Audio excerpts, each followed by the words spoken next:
Bonjour, aujourd'hui on va décortiquer ensemble une histoire assez fascinante, celle de JP Morgan Chase, une banque dont la performance en bourse a de quoi laisser perplexe. Accrochez-vous, on plonge dans les chiffres et les stratégies. On se retrouve face à une situation qui, à première vue, est complètement contradictoire. D'un côté, on a des chiffres qui crèvent le plafond, et de l'autre, une certaine fébrilité sur les marchés.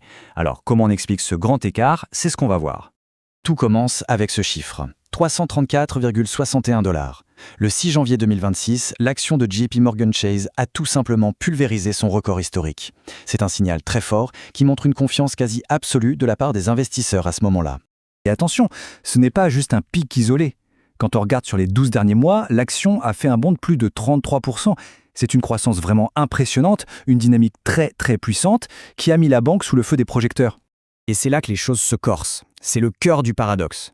Juste après avoir annoncé des résultats trimestriels qui étaient, dans l'ensemble, vraiment bons, eh bien le cours de l'action a chuté. Alors que s'est-il passé? C'est la question à $1 million. Pour comprendre cette histoire, il faut d'abord regarder ce qui va bien, ce qui alimente tout cet optimisme.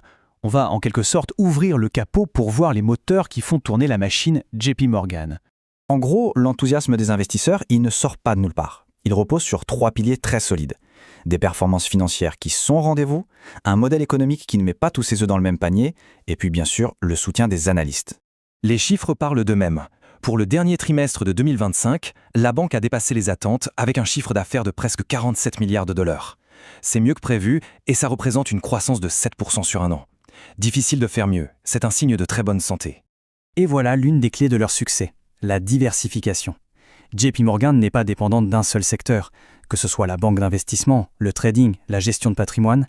Cette variété rend leurs revenus beaucoup plus stables et moins sensibles aux caprices de l'économie, comme la fluctuation des taux d'intérêt par exemple.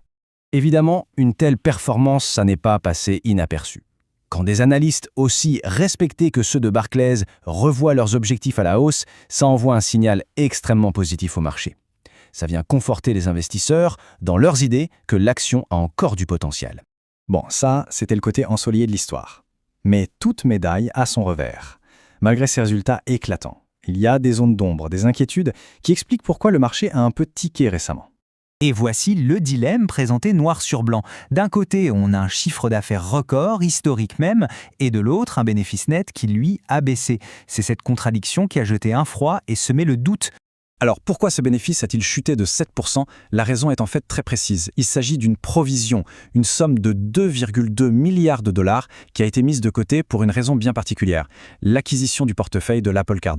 Donc ce n'est pas une faiblesse dans les opérations de tous les jours, mais plutôt un coût lié à un gros investissement pour l'avenir.